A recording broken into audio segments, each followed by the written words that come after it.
Sot emisioni Star Servin Hope e nisim nga Tirana me një nga figurat më të ndriturat e ekranit shqiptar, një figurë e cila ka lënë gjurmë të pashlyeshme në mediat shqiptare, një nga zërat më të fuqishëm të gazetarisë tonë, por mbi të gjitha njeri me zemër të madhe. Blendi Fevziu, faleminderit që u bashkove emisionit tonë. Faleminderit ju për që erdhët edhe për ftesën. Është kënaqësi që të kemi dhe të ndajmë këtë ditë.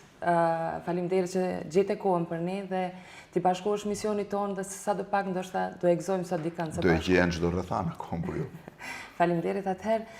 Blendi, të kthehemi pak tek jeta juaj, tek rrugtimi juaj gjatë jetës, kur dëgjojmë për raste të tilla, ndoshta si shoqëri, kur dëgjojmë për njerëz që jetojnë në varfëri të skajshme. Unë e di që ndoshta përmes zërit tënd i ke jap shumë herë johon këtyre organizatave dhe njerëzve të ndryshme. Jam munduar vazhdimisht, paktën çdo vit kam organizuar emisione që lidhen me, po i quaj një lloj donacioni, megjithatë dhe kam pasur një dilemë. Ka dy probleme në fakt. E para njerë jemi një shoqëri kryesisht paragjykuese. Sidomos ndaj njerëzve të cilët kanë probleme shëndetësore, kanë probleme dhe vështirësi që janë krejtësisht normale në jetën e çdo shoqërie dhe në jetën e gjithkujt.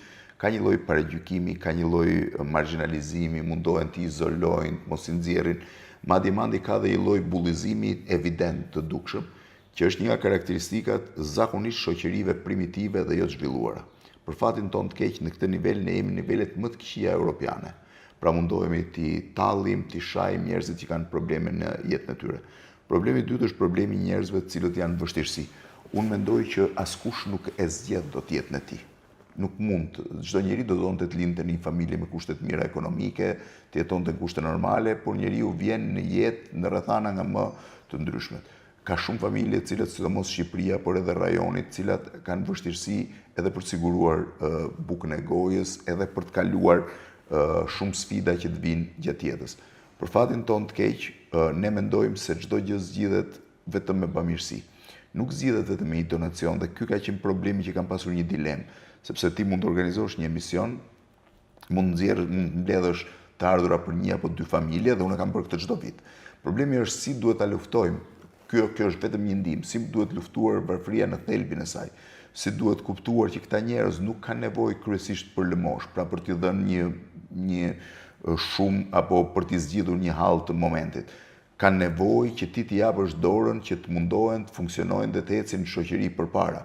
Pra ti duhet luftosh fenomenin më shumë se sa rastin konkret. Padyshim që edhe rasti konkret ka vlerën e tij, sepse ti ndihmon një njeri.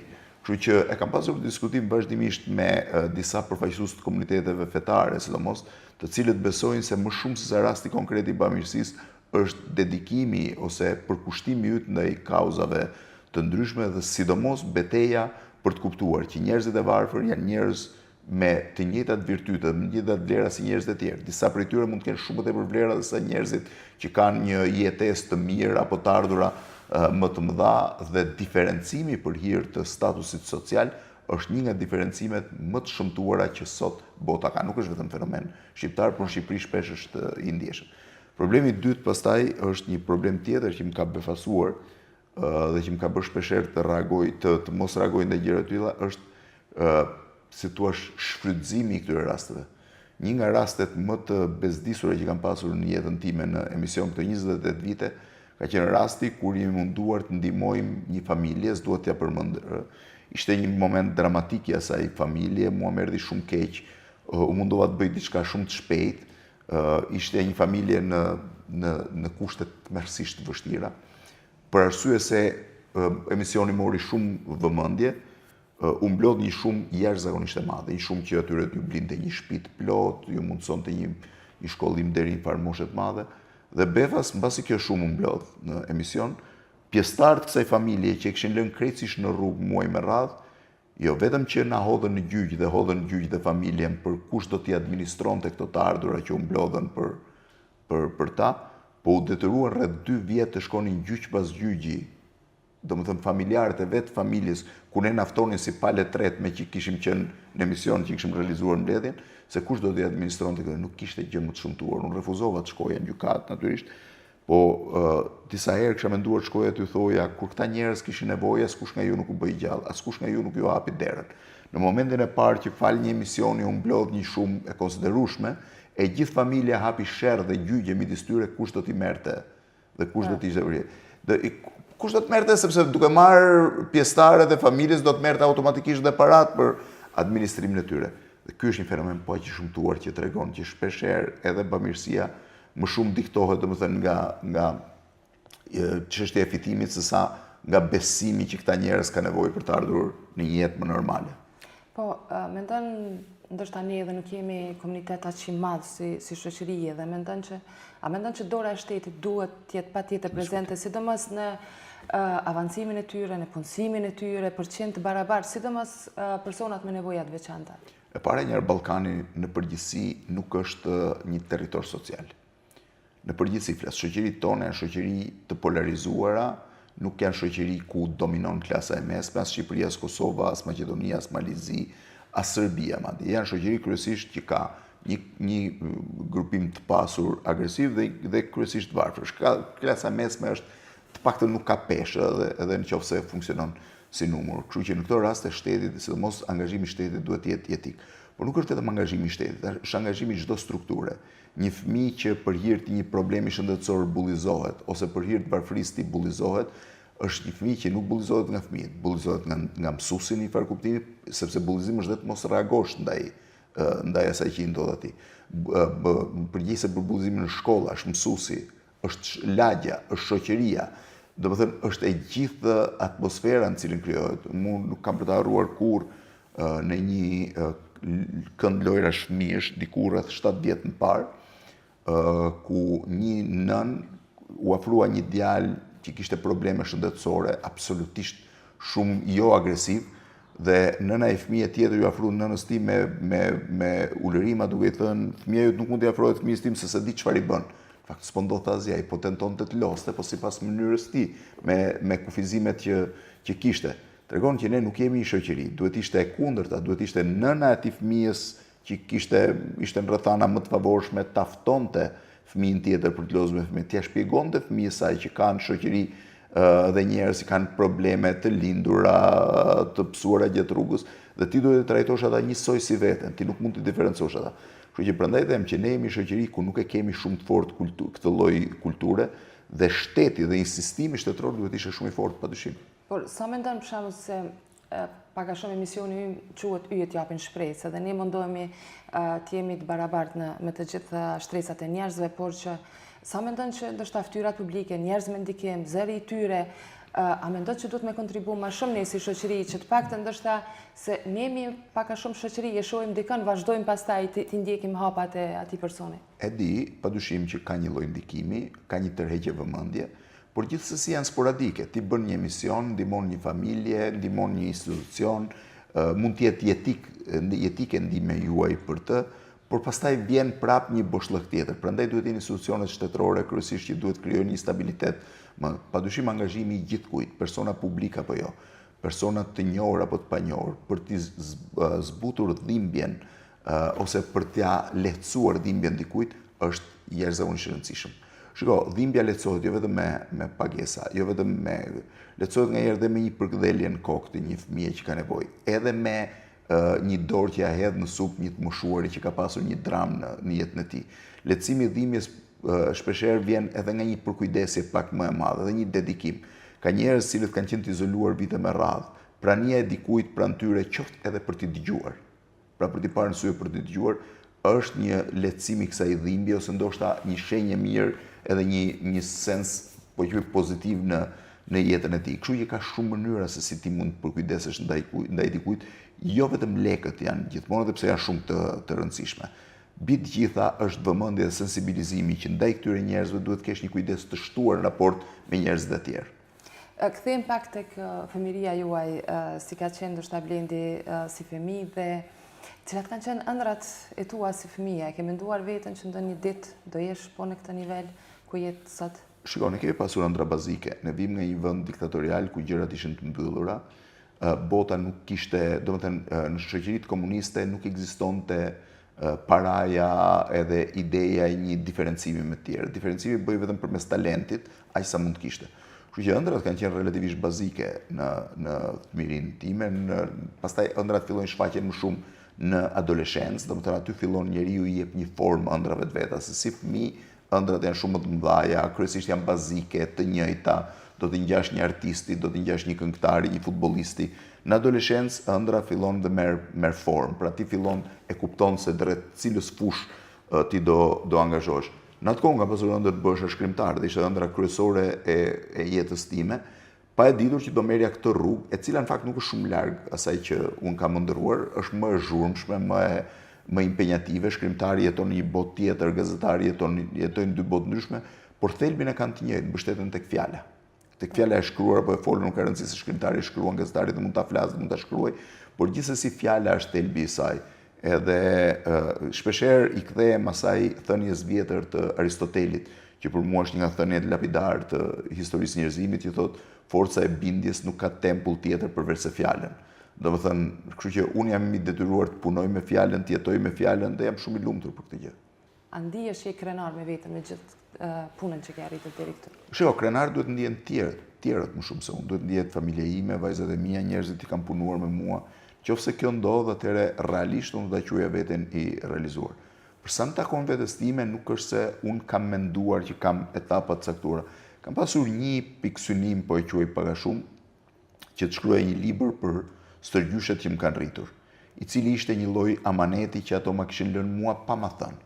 Pra pa më thënë që do shkruash një libër për mua, sepse ato ikën në kjo botë, kur unë akoma si kisha këto ambicie, por unë ndjeja brenda vetes që si ndodh shpeshherë me brezat ndryshëm në shoqëri, ato më kishin lënë një amanet të heshtur, të pa thënë brenda meje. Pra ti duhet ta rrëfesh këtë historinë tonë ose ti duhet merresh. Dhe unë ndjeja vazhdimisht për shumë vite me radhë, isha kthyer dhe rikthyer atij libri, domethënë kisha bërë hapjen, nuk e vazhdoja dot në tutje, dhe gjithçka më ka ndodhur, duhet ta kem librin këtu ose ta kem ku është. E kam nisur ta shkruaj në një udhtim, e kam thënë gjithmonë, arrita në orët e vona të natës nga Stambolli në San Francisco. San Francisco isha vetëm 2 orë për të vazhduar për Honolulu, për Hawaii. Ishte rreth 6 orë gjysmë fluturim, pasi kisha fluturuar rreth 14 orë nga Stambolli San Francisco. Hapa laptopin, atë iPadin që kisha, të gjithë ishin duke fjetur, dhe shkruajta kapitullin e parë dhe dytë të librit. Dhe pastaj për 3 muaj libri rodhi shumë bukur. Momenti që e kam mbaruar këtë libër dhe unë kam shkruar këtu, ato ishin 3 plaka që më shinjuan fëmirinë, investuan gjithçka që ju kishte mbetur nga dekadat të trazuara të jetës te një fëmijë. Rrëfimet e mrekullueshme për qytetin, pushtetin, fuqinë, dështimin, modestinë dhe zvetnimin. Sot mendoj se kishin nevojë t'ia thoshin dikujt. Ishte një lloj borxhi që ja mora përsipër pa e ditur, me besimin se një ditë do t'ua tregoja sa më shumë njerëzve, dhe po e bëj me këtë libër. Kjo histori është kaq magjepse, kaq ndryshe, po dhe kaq e njohur një herazi. Kështu që ishte një lloj amanete, besoj që në momentin që shkruajta këtë libër, kisha një lloj qetësie me veten time. Pastaj njeriu nuk jeton shumë vjen një moshë që nuk jeton shumë me ëndrat që ka në fëmijëri. Mendon me etapat caktuara të jetës tij. Ti mendon të kapësh emisionin e mbrëmjes, agjendën e nesërme, atë të pas nesërme, mundohesh ta kesh sa më të impenjuar jetën që mos biesh në atë gropën e boshllëkut që në një moment caktuar të jetës gjithë secilit vjen. Domethënë, ti e di që ajo grop është duke të pritur aty, mundohesh të vish sa më shumë rrotull me impenjimin tënd, sepse dita që ti do fillosh zbresësh në atë grop, po quaj që fillon rënja e angazhimeve, koha kur ti je më i lirshëm, për shumë njerëz është e trisht, për shumë tjerë është e këndshme, mezi e presin që të shkojnë dhe të bien në atë honin e qetësisë së pensionit apo të tjera. Unë jam akoma aktiv në këtë pikë, kështu që pak e mendoj. Sa po ke kohë për angazhimin, ndoshta për familjet, për familjen, fëmijës? Shiko, kam, është e çuditshme. Vajza ime jashtëzakonisht të angazhuar, sidomos në rrjetet sociale, ndoshta. Është e çuditshme. Vajza ime e madhe, me vajzën e madhe unë kam pasur shumë tepër kohë, kam qenë shumë i lirshëm. Me vajzën e vogël jam shumë më impenjuar. Me vajzën e madhe kam ndetur shumë më pak. Me vajzën e vogël po rri shumë më tepër. Kjo tregon që njeriu e gjen dhe e bën vetë kohën e tij, pastaj koha jo gjithmonë matet me minuta, matet me kualitet. Sa afër je ti, sa e bën të ndihet afër teje familja, vajza të tjerë. Zakonisht mua më pëlqen shumë kur udhtoj me to, sidomos me vajzën e vogël, shpenzoj 24 orë, se ti kur udhton nuk ka asnjë impenjim tjetër rreth saj. Sa për rrjetet sociale ka video që ajo nga qefi thotë ti bëj unë, dhe unë e lejoj ta bëj një herë, por pastaj jo gjithmonë i publikoj sepse duke qenë e vogël, mundohet të më kapi nga një kënd që nuk është shumë i, por edhe ajo e ndjen atë, e ka qef, madje ka sa duash video që mundohet të më imitoj mua me rrjetet sociale. Aktiviteti në rrjetet sociale nuk është që është kaq impenjativ sa duket atje, qëllon që duke pasur njohje për fenomenet, historinë, gjërat, unë bëj shpeshherë, domethënë bëj regjistrimet shpeshta, 1 minutë e gjysmë janë ato, dhe i shtrin kohë. Për shembull, unë isha 24 orë, 48 orë në total në New York dhe kam ardhur me 12 video, të cilat mund të publikohen po t'i mbash nga 3 ditë për 4 ditë. Pra është 2 fishi kohës që ti ke shpenzuar për t'i bërë. Kjo lidhet pasaj me aftësinë që ti ke për të gjetur tematik, për të rrëfyer, për mënyrë se si rrëfen atë, dhe duke qenë gazetar, kjo ma lehtëson. Të shoh një atë dashuri të jashtëzakonshme për Shqipërinë, të shoh se si e promovon turizmin, vendet e ndryshme, ndoshta shumë njerëz pak gjëra kanë ditë dhe përmes rrjeteve tua kanë ndikuar që më shku mi vizitu pastaj është nga të ka rrjedh kjo dëshirë. E para njerë, unë jam shumë i lidhur me vendin tim, jam shumë i lidhur me Shqipërinë. 2 nga stërgjyshrit e mi janë firmtar të aktit pavarësisë Shqipërisë. Është ai akt që kam atje mbrapa. Kanë firmosur aktin. Që fëmijë unë jam rritur me kujtimet e atyre, si shkuan, si firmosën, çfarë bën. Të afërm tjerë të mi kanë qenë njerëz shumë të rëndësishëm të themelimit të shtetit shqiptar, të viteve të para të shtetit shqiptar. Nëse u shkoni andej mund të shihni fotografitë e tyre në momente shumë të rëndësishme historike. Kështu që në një farë mënyrë raportin me Shqipërinë e kam pasur të ushqyer që në momentet e para. Për sa i takon raporteve me bukuritë e vendit, duhet të them që po, unë kam shëtitur Shqipërinë pothuajse cepmëse, pothuajse. Por kanë qenë disa lloje të ndryshme udhëtimi. Në fillim kam udhëtuar për problemet që ndodhin në të gjithë Shqipërinë si gazetar. Më pas kam udhëtuar për t'i parë këto vende pa ndonjë vëmendje të caktuar. Dhe mbas pandemisë, domethënë gjatë pandemisë dhe mbas pandemisë, dhe mbasi kisha udhëtuar thuajse në 130 vende të botës, fillova ta kuptoj që ne kishim jo një vend të bukur, por një vend shumë bukur. Dhe po ta them sot me krenarinë absolute që ne jemi një prej vendeve më të bukur që globi ka. Unë kam udhëtuar 154 vende të botës. Kam parë pothuajse të gjithë kontinentet. Rrallë ti gjen një vend si Shqipëria, jo vetëm bukuri, se ka vende të bukura sa duash në botë, po ti nuk gjen kurrë një vend që për 15 minuta vjen nga deti në Palas dhe ngjitesh 1100 metra lartësi në llogara, që ti mund të jesh duke bërë plazh poshtë dhe ndërkohë sipër je i zhytur mes mjegullës dhe kohës skeje. Ti nuk mund të jesh një vend i cili në 1 orë e gjys udhëtim me makinë shkon nga deti në liqen, nga liqeni në lum, nga lumi në mal, nga malet në plaja të jashtëzakonshme. Ti nuk mund të jesh një vend që të ketë rrafshnalta si ato të zonës së Kuksit dhe të Shishtavecit që janë manice, që të ketë male si Thethi apo Lëpusha apo Tropoja, që të ketë poshtë kanjone si ato të zonës së Skraparit apo të Vjosës, që të ketë lumej si Vjosa që po flet gjithë bota, një prej lumejve të fundit të egër të Europës, apo liqene si e i Pogradecit dhe i Prespës që janë mahnitës në pamjen e tyre. Ti nuk gjen asnjë vend në Europë, dhe këtë ta them me garanci absolute, për ndoshta edhe në botë, që të kesh 80 kilometra plazh turkuaz të kaltër, siç ka Shqipëria nga Palasa në Sarandë. Ti mund të jesh gjire manice në Greqi dhe në Itali. Absolutisht manice, që të lënë pa frym, po janë gjire 1 kilometër, 700 metra, 600 metra. Ti nuk gjen një linjë bregdetare të kaltër, gjithën të kaltër, në 80 kilometra. Ska, domethënë, nëse ti shkon në Cayman Island, ata flasin me në mënyrë mahnice për 7 Miles Beach, i cili është 7 milje i gjatë, pra po themi 12 kilometra. Ne kemi 80 kilometra të një pamje manice. Ne kemi malin e Çikës, që është maja më e lartë në Europë pranë detit. Pra që bie thik mbi det, 1800 metra që bie mbi det, nuk e gjen askund tjetër. Duke zbuluar Shqipërinë, fillova të zbuloja një trashëgimi kulturore të jashtëzakonshme, duke i përkitur bregut mes dheut, ne i përkasim qytetërimit më të lashtë ndër më të lashtët e botës. Ne i përkasim pellgut arkeologjik me Greqinë antike dhe me Romën antike, duke qenë pjesë e dyjave ku kryqëzimet, historitë, ne kemi kisha spektakolare. Flasim, për shembull, kam dëgjuar që serbët flasin me adhurim për kishat e tyre. Të garantoj që asnjë prej kishave serbe nuk krahasohet me kishat ortodokse bizantine që Shqipëria ka. Janë të jashtëzakonshme, janë shumë më të vjetra, shumë më të vjetra, janë shumë më të bukura, një pjesë e tyre se unë i kam vizituar. Ne kemi xhami të cilat sot janë, po quaj, një lloj krenarie e arkitekturës islame në Ballkan, siç xhamia e Plumbit. Është manice ta shohësh, kudo që të shohësh. Është absolutisht një prej xhamive më të famshme gjithë Ballkanit, si arkitekturë flas, sepse ka xhami të mëdha. Tani nuk krahasohemi dot me Stambollin, që është një kryqëzim historik edhe kulturor i jashtëzakonshëm. Unë po flas me vendet e tjera. Ne kemi kala nga më të bukurat. të cilat mjafton t'i shosh, në shkon Kalane Gjirokastrës t'i manitesh, nëse ti hyn Kalane Rozafës t'i manitesh, nëse ti shkon Kalane Beratit, e sheh një kala të banueshme. Ju a them me gojën plot dhe me bindje absolute, asnjë qytet në Ballkan nuk krahasohet me Gjirokastrën. Merreni, ktheheni, thash, nuk flas për metropole, flas për trashëgimi kulturore. Ti nuk e gjen një qytet si Gjirokastra, vetëm është pasuria e UNESCO-s dhe normale. Është i gjithë qyteti pasuria e UNESCO-s. Është shumë e rrallë kjo që ndodhi. Kështu që duke udhëtuar nëpër këto vende, fillova të zbuloj dhe unë një Shqipëri që e kisha parë, por nuk e kisha vlerësuar.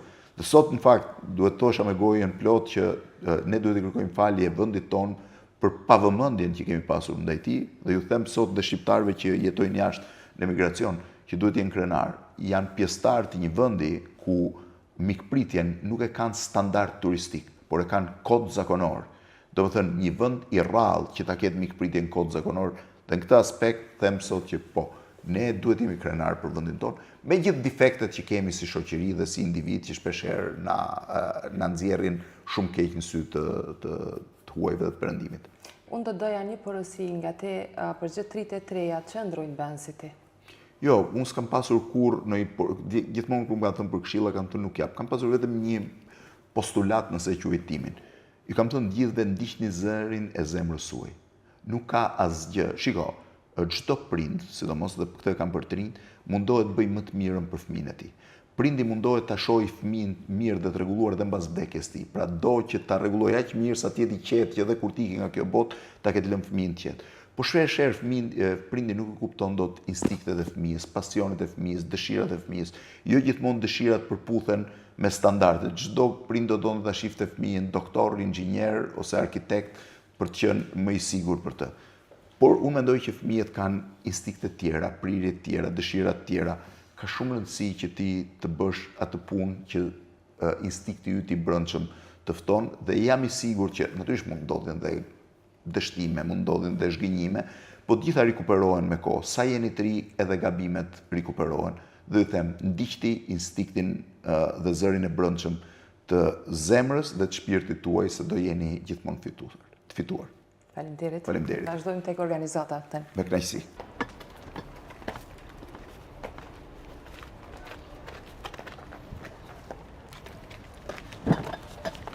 Përshëndetje. Përshëndetje, mirë se erdhët, dhe si të kemi në mirë. Si jeni, si kaluat, mirë, si keni qenë? Si jeni mirë, si kaluat, si keni qenë? Mirë, faleminderit, mirë se erdhët. Sa kohë ka qëndra?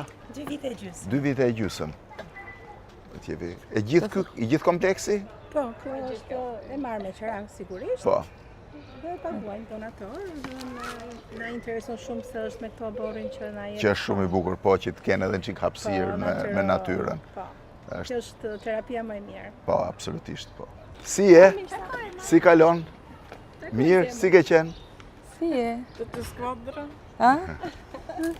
Ka shumë qef mysafirët. Ashtu, po normal. Deli për gjithmonë. Kush nuk i ka qef mysafirët?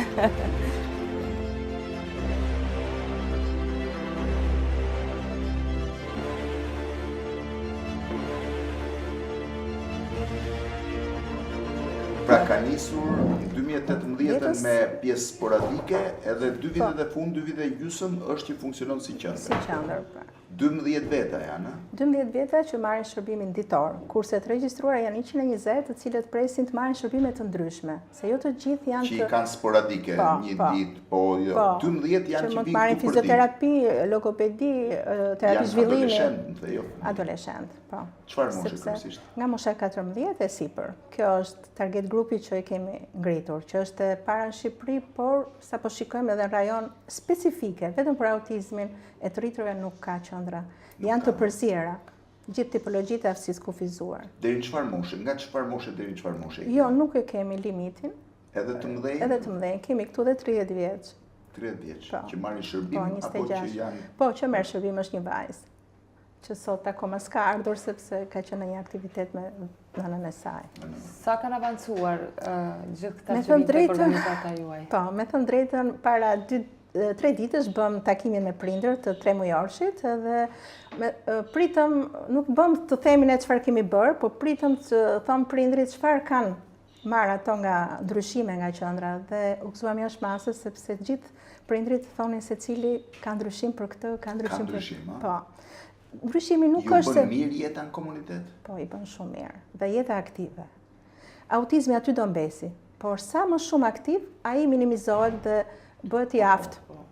Aftësimi është, Duat kjo është përgjej për punën që bën, pasi që ju keni edhe një rast fëmin tuaj në jetën tuaj. Dhe kjo pikrisht ka qenë... Ai është djali.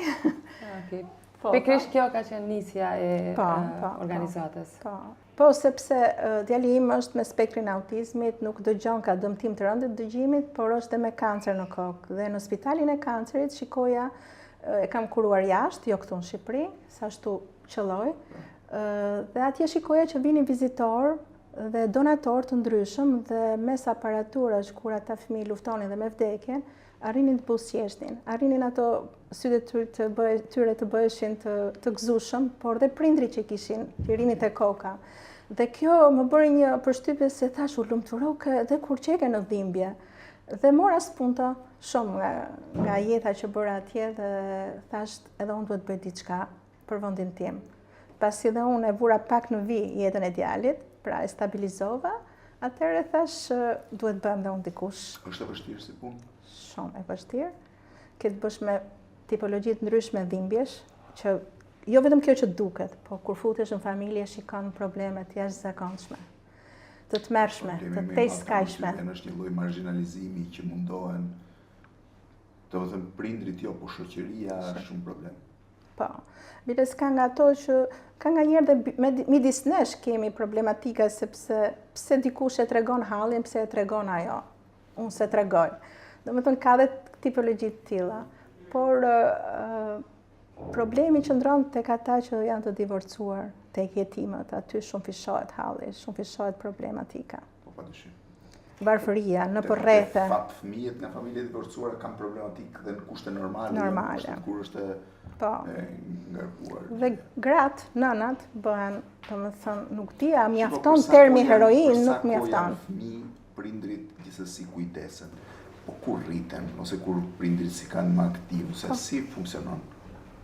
Deri tani nuk kemi parë gjë. Kemi parë vetëm profesoret Montubej që e ka djalin të rritur dhe një që kemi antar këtu të qendrës që e ka vajzën të rritur, që e ka 30 e sa vite, por ato po plaken vetë dhe ato nuk dihet ku do t'ja lënë. Sot spontanisht Pra kjo është pyetja, çfarë ndodh me ta në momentin që prindrit që për kujdese nuk janë më aktiv? Po, nuk kemi akoma, kjo është dhimbja jonë. Prandaj dhe unë nisa u bëra një si nismëtare për këtë gjë, por kapacitetet që ka shteti apo ai që ka mundësi janë më të mëdha për ta vazhduar, pra për të marrë indicje. Ky kapacitet që kemi këtu është për 24 orë të rinj. Kurse ne kemi vetëm 12, për shkak se shërbimi është falas, prindrit nuk paguajnë, sepse Po, tjetër e kuptoj. Unë mos e di unë këtë, kush mund ta di se si është problematika e pagesës, por duhet sillin donator. Donatorët deri tani për kaq kemi siguruar terapist që t'i punsojnë. Një sfidë tjetër është dhe terapistët. Sa terapist? 4. 4 për 12 persona. Po, dhe janë mangut, sepse çdo terapist do të ketë asistentin e vet. Në moment që një nga të rinjt bën një stereotipi apo nuk është mirë, duhet ai të merret me atë që s'është mirë, të tjerët mbesin pa që orientohen komplet dhe duhet të jetë asistenti aty. Urojmë të shpresojmë që zëri yt të shkojnë në vendin e duhur edhe misioni që e keni nisë deri tani të arrit ku e keni synimin qysh nga fillimi. Ne jemi munduar sa të pak sot Blendi Ferziu ka ka zgjedhur qendrën tuaj ta vizitojmë dhe munduar sillim pak gjëra, një donacion ndoshta sa të vogël, por që të paktën këtyre fëmijëve t'ju japim sot një shpresë dhe një përqafim që jemi të gjithë barabartë. Shumë faleminderit dhe vlerësoj jashtëmase, sikur secili nga ne të bënte vetëm ta vizitonte, se sa e rëndësishme është të prekësh nga afër këtë problematikë. Dhe të gjithë që i shikojnë kur vinë, i thonë që ishim menduar ndryshe, por që ja komplet ndryshe realiteti. Ka nevojë vetëm të institucionalizohet, se nuk zgjidhet vetëm me donatorët dhe donatorëve, duhet të krijohen lehtësira në momentin që ndodh. Kjo është shumë e rëndësishme. Institucionale, se nuk zgjidhet vetëm me... Po, se donacioni është ai ka ulit e ngritë vetë të ardhurave. Të ardhura gjëra, duhet llogaritur numri taksash, gjërash, pra duhet ketë një ligj i cili ta favorizojë donacionin. Po. Se në të kundërt nuk ka...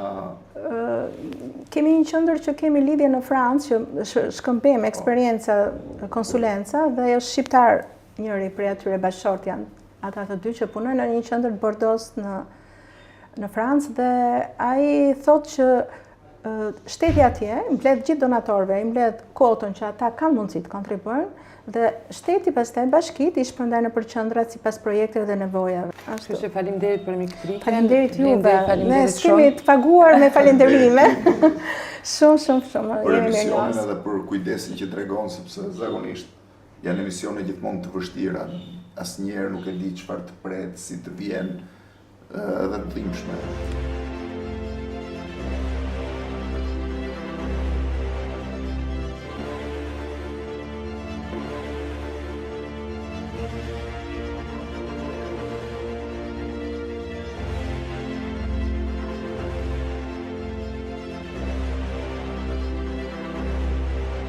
Blendi dhe njerë faleminderit që bashkove misionit tonë dhe vizituam këtë qendër sot, ndoshta sa do pak sjellëm pak freskinë e Faleminderit ju fytyrës. për kujdesin, vëmendjen, gjithçka që dhuruat dhe mbi të gjitha thash për faktin që sjellën vëmendje me këtë emision, një botë që shumë njerëz bëjnë sikur se shohin ose i kalojnë gjithmonë tangent. Është një botë që e do apo se do, të pëlqen apo se pëlqen, është pjesë e jone dhe ne e trajtojmë si tillë. Faleminderit ti dhe shumë faleminderit. Shumë faleminderit. Një njohje pafund. Shpresoj veprat tuaja të jenë një mesazh i mirë për gjithë shoqërinë. Shumë faleminderit dashur që ke udhëtuar për të ardhur tek ne. Faleminderit për pritjen edhe të urojmë punë të bashkë, suksese inshallah. Sa do pak ndoshta arrijmë me pas sukses. Kjo qendër. Faleminderit shumë faleminderit.